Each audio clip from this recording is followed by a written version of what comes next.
बिहार में एसआईआर प्रक्रिया को सुप्रीम कोर्ट में चुनौती दी गई है।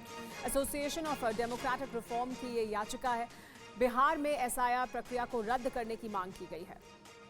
तो बिहार में जो वोटर वेरिफिकेशन की जो प्रक्रिया चल रही है, जो एसआईआर प्रक्रिया है, इसको लेकर अब एडीआर की तरफ से सुप्रीम कोर्ट में याचिका दाखिल की गई है। इस पर और ज्यादा जानकारी के लिए पीयूष हमारे साथ लगातार बने हुए हैं।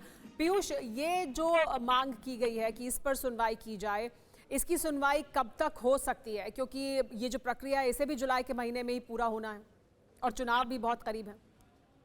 बिल्कुल सुभाष, देखिए इस मामले में एडीआर की तरफ से वकील आने वाले सोमवार को मामला मेंशन कर सकते हैं सुप्रीम कोर्ट के समक्ष, क्योंकि इस मामले में जो प्रक्रिया है वो जुलाई के अंत तक पूरी की जानी है। और चुनाव आयोग का ये कहना है कि 2002 में भी 31 दिन में ये प्रक्रिया निभाई गई थी और इस बार भी ये प्रक्रिया 31 दिन के लिए ही रखी गई है और पिछली बार की तुलना में ये पहले पूरी हो रही है। यानी कि 2002 में ये अगस्त में पूरी हुई थी, जबकि इस बार ये जुलाई में ही खत्म हो रही है। तो ऐसी स्थिति में एडीआर की ओर से जो याचिका दाखिल की गई है उसमें इस जो एसआईआर प्रक्रिया है उसको रद्द करने की मांग सुप्रीम कोर्ट से की गई है और तत्काल उचित कदम या फिर निर्देश जारी करने की मांग सुप्रीम कोर्ट से की गई है।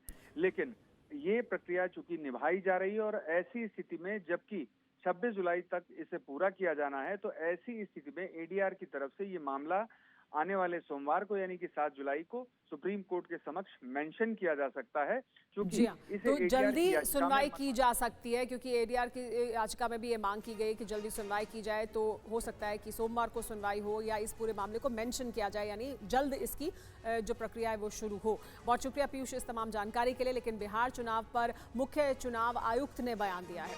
हर योग्य मतदाता को जोड़ा जाएगा, ये कहा है सीईसी ने।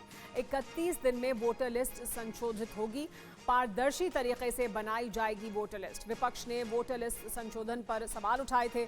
लगातार विपक्ष द्वारा सवाल उठाए जा रहे हैं, लेकिन सीईसी द्वारा ये अब जानकारी दी गई है।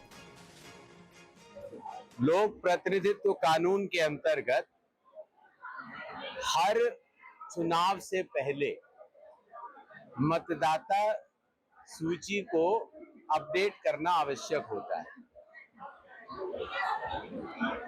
बिहार में 1 जनवरी 2003 को मतदाता सूची का गहन परिशोधन हुआ था। चुनाव आयोग ने निर्णय किया था कि वो राजनीतिक दलों से लगातार समन्वय स्थापित करेगा। इसी क्रम में लगभग हर राजनीतिक पार्टी ने मतदाता सूची को अशुद्ध होने का शिकायत भी की और हर बार कहा कि मतदाता सूची को शुद्ध करना चाहिए।